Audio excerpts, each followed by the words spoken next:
Hello, everyone. Welcome to our show, Dave. It's Wednesday and we are back. Oh, I'm so glad to be with you today, and especially to be out of yesterday. Yesterday was such an odd day. I'm glad it's Wednesday. Dave, we talked before the show. It sounds like you've just had quite a horrific day trying to just even make it through your Tuesday. Yes. So my morning starts early. I usually get up somewhere between 5 and 5:30 to take my son to seminary, and we got in an accident. It wasn't our fault on the way to seminary, and it just went downhill from there. Accident there. The construction guys knocked over our mailbox. They had issues with some repair work they're doing in the house. Their truck breaks down. Had it parked out front in our cul-de-sac for a couple hours, and then basketball last night. I think the Grizzlies wanted to play until like 47 minutes in. So it was just a weird day. Well, I'm glad for you. That's usually a Monday, but that was a Tuesday. So I'm glad we're here on Wednesday. Yeah, I was hoping it was Friday, but I guess we still got a few more days this week. Yeah, maybe just don't drive for a few days and see if you can recoup from all that. Yeah, I'm just staying home. The boys do have to go to Young Men's tonight, but maybe I can have my wife take them. Yeah, there you go. Well, we like to welcome everyone to our show today. Again, we are here talking about retirement, and we love that all of you are with us live and those on replay. Welcome, welcome. If you have not been here before, we just asked Dave a bunch of retirement questions. In fact, Dave, I was getting more questions coming from YouTube, from our website. And if you have questions, please go ahead and get those put into the comment section, and we will do our best to get those in the show. And what I do is I pull all those questions that come in from the last month, week, from webinars, from people just asking questions. I put them all together with our team, and we have those here for Dave. And so again, we would love to have you send in your retirement questions so we can get those asked to Dave. And again, we talk about any topic, Dave. I mean, do you have any particular topic you love to cover more than others in retirement? At this point, no. I mean, there's been a period where I really like talking about Social Security because it was something so few people knew anything about when you looked at the details of the program. But it's to the point now, I love just talking about anything that will help people better understand their retirement and where they need to be. And that's the thing, is we're here to help people just take action. I think that's the biggest obstacle for most people when we talk about these conversations all the time, a lot of them are just saying, I just don't know how to get started. Who do I talk to? Where do I go? And I think that's the one thing, is we're just trying to get people just to take action through this process. Yeah, we find far too many people do not have the information they need to move forward. That's one of the challenges, not something that a lot of us get educated on. I wish they would educate more of us in elementary school, high school, college, teach us more about financial responsibility, about what retirement could look like and why we need to save for it, but it's not happening out there. So people get into their 50s, 60s, sometimes maybe even 70s, have no idea what they should have done or what they should be doing now to get themselves where they need to be. I love that. And Dave, we have Jeff. It looks like he's jumping on from Southwest Florida. It's always good to see you once in a while here, Jeff. Yeah, he's always here to rub in the weather, I'm sure, today. Probably nice, balmy 80 degrees. He's on the beach drinking some kind of drink, enjoying some time with his wife, getting away from the kids. But welcome, Jeff. Always glad to have you. Yeah, it's always great to see where everyone chimes in from, because we get people from all over the country. And Dave, I guess as we get started with the show, again, we have so many great conversations. We have so many great questions coming in. Dave, before we get started, I want to know what your key point is that we can talk about today, because there's so many things, so many topics and conversations, but I want to know if there's something that's been on your mind in retirement as you've been educating and teaching for the last week. Yeah, one of the things that really has been a big focus to me during this last week, in fact, trying to work on a podcast in regards to it, is Medicare. Some of the things that are going on in the Medicare field, and some of the challenges that we're going to face with the program. As you look at it now, there are a lot of complexities to what's going on there. You would think it'd be pretty simple. Look, it's a healthcare program for adults, once they get to age 65, for retirees, yet it's not that simple. And so that's been on my mind a lot, thinking about the costs that people are going to have to pay in retirement to keep themselves alive. We're living longer. We're looking at life expectancy. By 2060, average life expectancy, CR, is supposed to be somewhere around age 85. And that's including infant mortality and accidents that happen during our working years. So we go out another 40 years, 38 years, we're living to 85. If you make it into retirement, that means that most of you are going to be to the age 90. Well, that's going to be very problematic when we think that less than 50% of America has any money even saved for their retirement. That over 50% of America only has $5,000. Well, yeah, $5,000 isn't going to go very long if you got a 30 or 40-year retirement. So a lot of just concerns and issues there in regards to what we're doing to prepare ourselves. Dave, I was listening to business radio here in Atlanta, and one of the statistics that came on, and I don't remember exactly where it came from, but she said that those who are being born today are most likely to live to be 100. And so if we talk about this longevity, it is going to get worse and worse as we keep growing. Yeah, and we've got to solve the issue. I mean, when we look at it, this was another interesting thing too. When I was looking back at the statistics, if we go back to 1980, 40 years ago, just over 40 years ago, average retirement age was somewhere around 63. Now, there's all kinds of different statistics out there, so take a year or two on either side of that. They're saying now average retirement age is 62. We're actually retiring earlier, and yet we've got a longer retirement. This is going to become a major issue, and we talk about it in many of our webinars already. 68% of retirees are afraid they're going to run out of money, but yet they don't figure out what that's going to look like. They get tired. And so at 62, they say, oh, I'm done. I'm throwing in the towel. I'm taking my Social Security. And then all of a sudden they get into 70s and they're still alive going, wait a second, I don't have the money I need. I can't go back to work. What am I going to do? And they have a very lackluster retirement at that point. Yeah, I totally agree. Now, Dave, we're going to go ahead and get started on our segment. Again, if you do have any retirement questions, go ahead and get those put in the comments, and we'll do our best to put those in with all the questions we've been getting over the last few weeks here. All right, Dave, let me get our first one up on the screen here from Rupi. How can I get my tax-deferred heavy clients into a better position? The biggest thing you've got to do is put a plan together to figure out how to get that money out of there. Now, unfortunately, you're not going to be able to just throw a dart at a dartboard and pick a number and say, oh, we'll take 500,000 out this year, 200 next year, whatever the case may be. We've got to systematically do it. I was looking at a CR. We talk about family vacations and those type of things. A lot of people getting ready to go on them as we're approaching summertime. And when we look at it, far too many people have set up their retirement accounts like a vacation where you say, look, maybe I'm going to Florida to hang out with Jeff. Okay, well, that's great, but we're going to be there a week. We really need some details on what we're going to do that week. Are we going to go to the beach? Are we going to go to theme parks? What are we going to do while we spend the week with Jeff? Or if we go to San Francisco to spend the week with Gary? But that's what's not being done. They're not putting in all the details that need to be had to figure out how to get through those years. So a plan's got to be put together to figure out what needs to be done specifically to get you through that retirement period. I definitely want to go to the beach right now, Dave. You've got me excited about that. Yeah. Sign me up. I'll go with you. But one of the things, Dave, as you bring that up, it's just being prepared. It's just knowing the fact ahead of time. And that's why we are here talking about education, because there's a lot of people who are saying, yes, let's go, but they don't even take that first step of just saying, let me get educated before they even get to the point of taking action. Yeah, we're having a hard time transitioning into a new paradigm of retirement. Again, we've been told for decades, this is what we should do. Put the money in the tax deferred, let it grow. Some point you're going to have enough. You're going to be able to have an amazing retirement. Well, then all of a sudden we wake up and we go, wait a second, maybe this isn't the reality of what I'm facing. We see it right now in the world as you look at the push to have electric vehicles. I'm not saying I'm for or against what's happening there, but again, if all of a sudden you woke up tomorrow and there was no longer a gas-powered vehicle, life changed for everyone. And as we look at it, more and more companies are putting them out. I was at an auto show this weekend, and we saw more and more companies come out with electric vehicles. Corvette just announced they're going to come out with an electric Corvette, which is surprising with the horsepower they have. But as we look at this, it's a changing paradigm. World's going to look much different in the future in that area. Same with our retirement. If we're just thinking, look, we can put it in here, we've been told to do this for decades, and we won't change, you're going to wake up and wish you had, and wish you had educated yourself, as you mentioned, CR, to get to the new paradigm. Yeah, lots of those questions, I believe, are coming out. Dave, let's jump over Gary. You mentioned Gary. He's down in San Francisco. And he said, if I could talk today, could you speak briefly on the Retirement Advantage plan utilized by Peter Thiel, who invested $1,700 of Roth IRA funds, which is now currently valued at $5 billion?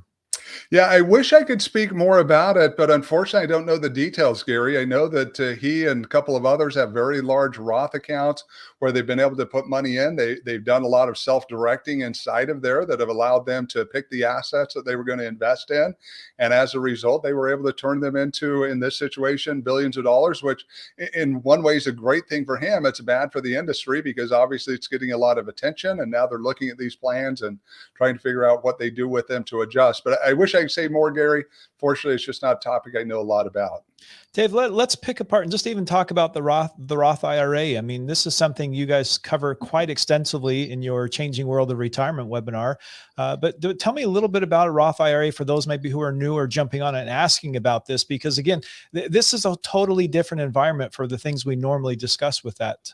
Yeah, it's really come to a point, and you look at what's happening here. It depends how well you can grow things. If you do a good job at growing stuff, Roth accounts work very well. It's paying on the seed versus the harvest. I think back to my own life, and I've got this picture of the corn stalk behind me that represents my childhood and how important corn was. But I think we had about a quarter of an acre that we used to plant in corn that we could then sell to buy our school clothes. Well, again, we're not going to talk about big dollars here. This was a small family that was just trying to get school clothes for their kids. But when we bought that seed, it was probably $10, maybe $15. I don't know what it was, very cheap. I don't remember going to the store, the seed store, and having to pay a lot of money to get the seed that we need to put in there. But I do remember by the end of the year, we were getting upwards to $1,000 out of that corn patch. Well, if I'm able to pay tax on 5 or 10 or $15 versus 1,000, makes a whole lot of sense. And this is really what's going on inside these Roth accounts. Now, I will tell you, if tax rates are going to stay the same, doesn't matter whether it's in Roth or traditional, but we're going into an environment, tax rates are going to have to go up. It's going to make a big impact on those large assets as they continue to grow into the future. And again, the nice thing is just certainty, CR, to know I don't have to worry in the future about the government taking a bunch of money out of my retirement that I don't know what is. I know how much money I have and I get to keep it.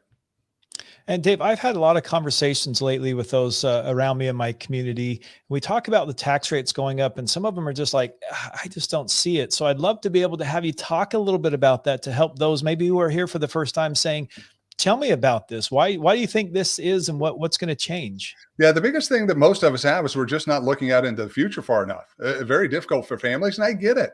If you can't pay can't pay the mortgage payment this month because costs have gone up, and you're paying twice as much for gas as you did 6 months ago, and your food bill's going up 20 or 30% every time you go to the grocery store. I get that it can be very hard to look further out.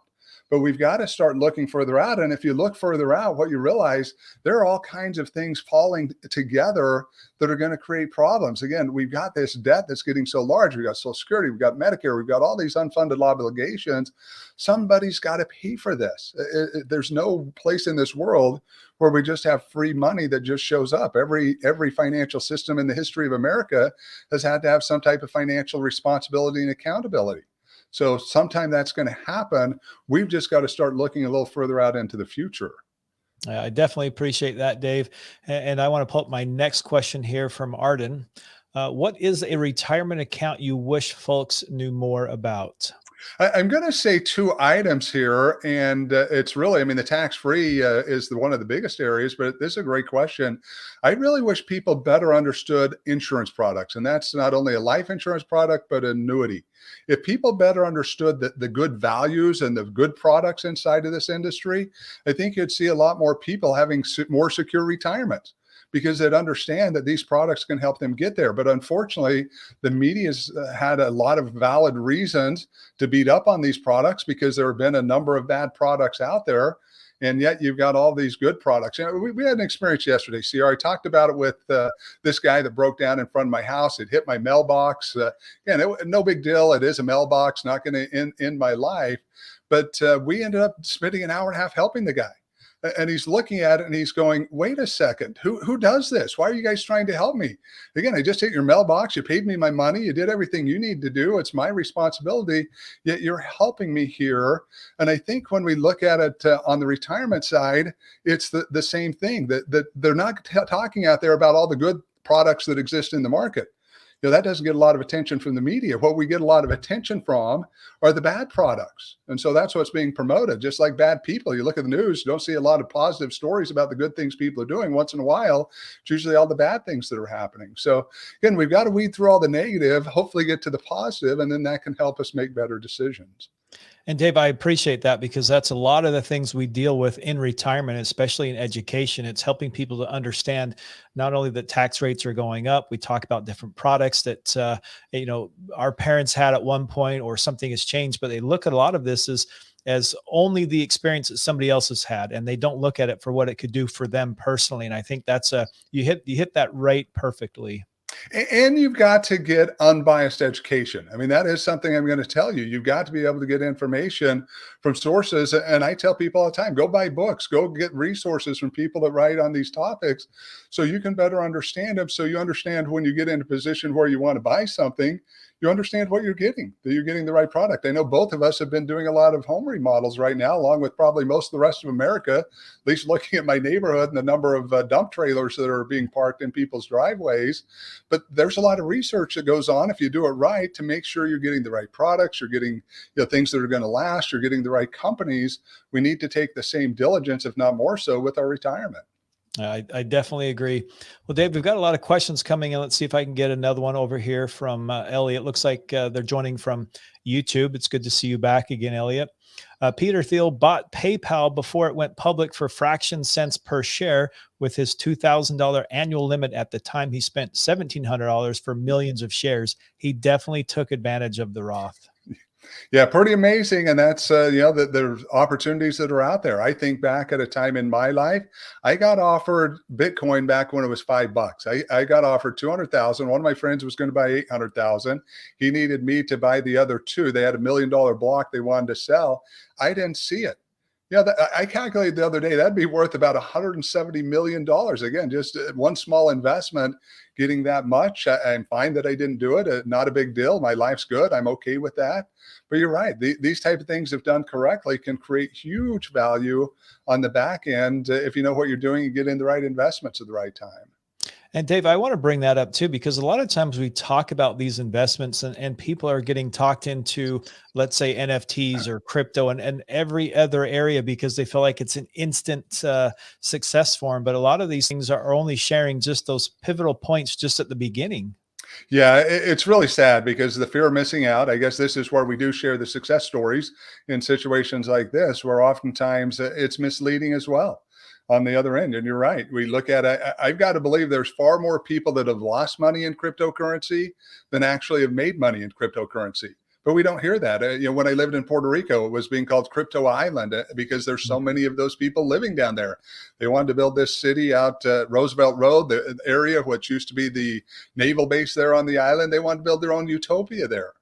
Well, that's what we hear about. And yes, there are people that made hundreds of millions of dollars, but yet how many people have been losing money because of the downturn? And again, it's funny as a CPA because you always hear the upside stories even there. It's like gambling.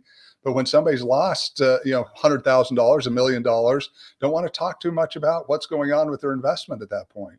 Dave, we even hear this with the lottery. We talked about that many times on this show. Yeah. You just don't hear it, hear the downside. And again, there's times, it's so hard because unfortunately the downsides we hear, probably not the downsides we want to hear in our lives. The upsides we hear aren't always the upsides we want to hear. But we've got to have an ability to, sort through all that, to be able to figure out what's the right things that we can do for ourselves. Yes, I agree. Well, Dave, let's move on. I've got Rick's question coming in. Rick is 72 and asked, could I sell one of my life insurance policies to help with medical costs? There are options out there to do this. Yes. You have life settlements that are available. There are some good companies. I know we have a company that we partnered with that does this, that everything we can see seems very legitimate in the offers that they're making, that they're offering more money than other companies are to be able to put these life settlements together. But yes, it can be done. I just can't, give you any guidelines on what percentage. If you've got a cash value policy with 200,000 that's worth $1 million, have no idea what you'd be able to get out of that. Dave, let's talk about these medical costs. Is it really that expensive for Rick? I mean, he's in his 72s, because we talk about this a lot, but are medical costs going to be this expensive when we get to retirement? It absolutely can. When we look at it from an average standpoint, males are going to spend about 150, females $135,000 in retirement. But part of the problem Rick's got, I assume, at this point, some of those bad mistakes you made at 65 when you got onto Medicare may be locked in. I mean, again, if you've got the right plans back at 65, yeah, you're going to have to pay extra maybe in your Medigap policy or your Medicare supplement plan, both interchangeable terms. Maybe you have to pay more there, but it may be covering substantially more than what you ended up with. So maybe you got Rick at 72, all of a sudden having major medical issues, maybe came down with cancer, maybe he's got heart issues, maybe he had a kidney transplant, whatever the case may be. He may be coming out of pocket substantially more money to cover those than someone else would. And then it may end up into a long-term care event where now he's really in trouble, saying, look, I've either got to go into a Medicaid facility or I've got to somehow come up with assets to either stay in my home or go into a facility that I want to go into. So Dave, how do we avoid where Rick is right now? Let's say we're in our 50s and we're looking at this by saying, okay, I don't want to have to sell these life insurance policies to pay for any medical. So what can I do right now to make sure I'm going to be well ahead of where I need to be? We've got to be better savers. That's number one. But on some level, we've got to be better earners. Now, that may sound strange, when you look at it, hey, I earn more. How does that help me? Well, hopefully it gets you to a point where you can save more. Now, earning by itself is not going to get you anywhere. But if you earn more money, hopefully that allows you to have the extra money you need to put into these savings accounts to be able to get you through. Because one of the biggest problems America has right now, most of them are living paycheck to paycheck. So it's not necessarily that they don't want to put into there. They just have not balanced their budgets to a level to say, look, I can put something in there. So when I get into retirement, I have something available. All right, Dave, let's jump over. I got a few questions in here as well. I've got some from Gary. Let me pull up the first one here. Well, the second one, I guess. Gary said, CR mentioned buying lottery tickets. Is a Roth 401k or Roth IRA allowed to purchase lottery tickets as an investment? Or is it such a purchase considered a prohibited transaction? That is an interesting question. I will tell you, unless you're self-directing, you would not be able to. Your plan's going to provide guidance on what you can invest in, and they're going to have their restricted investments so you could put it into. But it's a great question. I would never recommend it for anyone. I don't think anyone should do it. But when we look at it, one of the biggest things that you can invest in there, cannot invest in, are just collectibles, artwork, those type of things, maybe classic cars, types of things that are going to go up in value. That generally is the one main thing that's going to get exempt. So I'm not sure that these would be exempt out, but definitely would not encourage anyone to use their retirement funds trying to beat the system. I think I mentioned here, maybe it was here on one of our other shows, obviously it wasn't today, but on another platform, but talked about the Tennessee lottery. They pay out about 6 cents on 60% of what they get in, not 6 cents on the dollar, 60 cents on the dollar. So they're paying out about 60%. Pretty hard when going in, that's going to be your projected rate of return. Going to be pretty hard to make money off of that. Yeah, I definitely agree. And I guess it's really not a rate of return, it's a rate of loss. You're going to lose, you're projected to lose 40% based upon what they're paying out. Yeah, I was going to say it might be a little loss, but that's okay. Well, Dave, let's bring up one more from Gary. Do you think that the same states, for example, California, will soon follow the model of the state of Washington in mandating long-term care coverage for all private and public employers? If yes, should advisors recommend that employees purchase private long-term care insurance coverage sooner than later? I do think we're going to see a lot of states come up with very creative ways to try to solve this issue because it's becoming so expensive to their budgets. They've got to figure out how they're going to pay for this. Now, Medicaid is a state-run program in conjunction with the federal government, so there are some federal dollars that are going in to help cover some of these costs. But yes, I do think we're going to see states come out with different guidelines, different plans, try to take this burden off of their balance sheet and put it back onto the individual. And with that, yeah, I think people need to be buying something to solve the issue, not only from a lifestyle standpoint, but also that financial standpoint. Again, these things are going to disrupt your retirement. A long-term care, say $300,000, $400,000, $500,000 it could cost you. That's going to destroy all your savings. But also, you're not going to get to pick where you go. Now, maybe you're okay with that. You're at a point, you're just saying, hey, put me in somewhere where I'm not out on the street. I guess that's good. I'll go there. But you're not going to pick that nice new facility that just got built down on the corner that you've been eyeing up saying, hey, wish I were going into there. That's not the one you're going into if you don't have some way to cover the costs of it. Dave, what harm comes in if we are having all of the businesses fund those long-term care coverage versus us doing it on our own? Well, it's not a huge, I mean, the biggest problem, anything that obviously businesses are going to end up covering and paying for, obviously at some point we've got to pay for that individually. Those costs end up always coming back to us. Same with the government. Government doesn't have money that's somehow coming into them. Yes, they've been printing it, from the federal side, but they've got to get it from somewhere. And this is one of the biggest misunderstandings most people have. Again, we don't look out far enough. You look back at the pandemic, average family, I don't know what they got, maybe $5,000, maybe 10, I don't know what it is, but you look at what they're paying in extra costs right now. My guess is by the time we get out of this inflation, almost every family in America will have ended up paying double what they ended up getting in benefits. Well, how good was that for you? You had 2 months of very exciting times, or a year, whatever those checks came in and however quick you spend them. But now for years, you're going to go through financial struggle because of that one-time hit. Yeah, I just don't get very excited about that type of stuff because, again, I'm looking more for the long term and want people to be happy over time. Dave, I can't imagine, when you're starting out right now in your 20s saying, okay, I got to look at a long term. But even your 40s or 50s, a lot of us aren't looking at long term. We're still looking at that immediate course of action right then. We just don't look long enough down the road. And what you're saying is we're all doing it, but we've got to somehow shift that thinking and change that. Yeah, it's really hard, not, and I don't want to be doom and gloom. When you look at it, hey, we need to be optimistic. But I think the optimism now as we go forward is more individual optimism, not a system optimism. Again, we're going to have all these crises. It's going to happen. Mark my words. Again, I would bet all the money I have that as we look out over the next 20 years, we're going to have some major financial crises hitting America. And there's going to be a lot of families that are going to substantially struggle as we go through that period of time. But we don't necessarily have to experience it ourselves. We can do the things to help us get through that time to not experience these same problems. So again, it's coming back more to the family and the individual to say, look, we do our part. It's okay. We don't have to worry about it. That turmoil can happen. We're going to be all right by the time we get to the end of all this. And Dave, speaking of that, Haven at 61 is saying, how can I protect my investments if we are overdue for a market correction? Haven, thanks for asking this question, because one of the worst things you could ever do is lose your retirement assets once you build them up. This is one of the biggest challenges retirees have, is saying, look, saved my whole life. I scrimped. I did all the things right. And then I get retirement and we have a big correction. I've got too much money exposed. I just lost it all. And now I've got to start taking money out. So I've locked in my losses. What you've got to do is get this principal protected, a portion of it. And you've got to have a plan that lays out some guidelines to help take these risks off the table. Again, the risks are going to happen. I don't know if it's going to be market risk. I don't know if it's going to be inflation risk. I don't know if it's going to be tax risk, or a combination of all those for you. But those things are going to happen, and you've got to prepare and get those risks off the table so you don't have to deal with it. Dave, and I love this question too, because as we're looking at this, a lot of people don't understand of what Haven's trying to get to here. But I appreciate you bringing up all those risks, because we are all subject to these risks. And most people are just looking at maybe one or two, but you're saying there's multiple risks out there that we could all be affected by.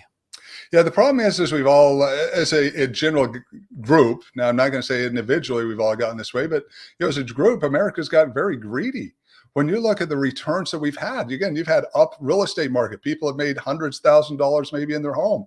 You've got a stock market that's gone up 20, 30, 40%, depending on what you invest in, maybe 10 times that. If you were invested in individual stocks, or more than that. You've had cryptocurrency that over time's done very well. We've gotten greedy and just don't believe that things can change. Well, all of the signs are out there. Things are going to change. Now, how quickly is it going to happen? We don't know. Get yourself prepared so as those things change, again, you don't have to ride all the emotional downside of what the world's going to do to us if we're part of the world when that happens. Yeah, totally agree with that one, Dave. Well, last question before we end with time here. This is from Corbin. Corbin is a CPA. If taxes doubled, what can I have my younger clients saving for retirement do now? The biggest thing that I would tell anyone, especially if you're younger, I mean, I tell this to older people all the time, because that's mainly the people we work with. Our demographic, somewhere between 50 and 70 on average when we look at it. But if I've got 4 college age kids, guess what? Every one of them, put your money into Roth accounts. Taxes cannot be lower than they are today. There's no way America is going to ever be able to survive off a 37% top income tax bracket with the amount of money we're spending. So for them, whether it doubles, whether it goes up 50%, whether it goes up 1/4%, it's going to have to do something. So go ahead, especially in your position where you got these low tax rates, put the money into products like that. Permanent insurance is going to allow you to get tax-free growth, tax-free distribution, and prepare. Again, the best advice we could give for someone that's going to have 30, 40, 50, 60 years of investing and higher taxes for sure, get it into that Roth account and take all that risk off the table. Well, Dave, thank you so much. We are out of time. I want to thank you for spending the time with us, especially answering a few extra questions that came in through YouTube and Facebook. And I just want to remind all those who are here with us that we have many opportunities for you to learn. We've got several webinars, we've got podcasts, we've got blogs. We have all of that information on our website at Retirement Risk Advisors. You can go over and get all of that information you need. And Dave, as we're kind of wrapping up here, I'm sure you have lots of things going through your mind, but kind of a final word as we end our show today. Yeah, one thing I do want to mention for those of you that are live, thank you for your questions. I really appreciate them. Even Gary, as you look at these questions that are coming in, some of these items I don't know about. It helps me continue to do research and learn things and understand items that I didn't know before. I'm very interested to actually see on this lottery ticket what the guidelines are for the money going into these type of things in the retirement account. So number one, thank you very much from that side. Number two, again, let's prepare ourselves. And you've got a country that's divided. We've got a country that, one side saying, look, market's going to go up forever. We're not going to go into a recession. We've got another side that's saying, look, it's got to turn down. We're going to go into some type of recession. Where is the biggest risk that you're going to have a problem? Is the bigger risk that if it goes down, all of a sudden you got an issue, or is the bigger risk if it goes up and you miss the market? You really don't have to take either of those. If you set things up correctly, you can get your investments into an environment that you can be okay either way. And that's what I'd recommend. Again, get yourself where you can be so you don't have to go through, again, all this turmoil. See, the world's got way too much turmoil going on. We've got way too many things negative that are happening in people's lives. We've got to get people to where they can feel better about themselves and be better inspirations to other people, that they can be a better light to others that are around them to help them see all the good that does happen in our world on a daily basis. And Dave, I really appreciate you bringing that up, because it's not just our journey through retirement, but it's making sure we help people to get there as well. And I love that you bring that up. And again, thank you for being here live. And thank you for those who watch on replay. The show continues to grow because of all of you. And we are here every Wednesday at 11 a.m. Central Time to make sure we get your questions answered. And if you didn't get your question answered, please go ahead, retirementriskadvisors.com on the Contact Us tab and submit your question there. If not, come on here next week or the week after. We are here to help you get closer to a secure, safe and secure retirement for yourself and for those that you love and that are around you. And again, thank you for your time. And Dave, thanks for being here. And we hope to see you again next week. My pleasure. All right. We'll see you guys soon.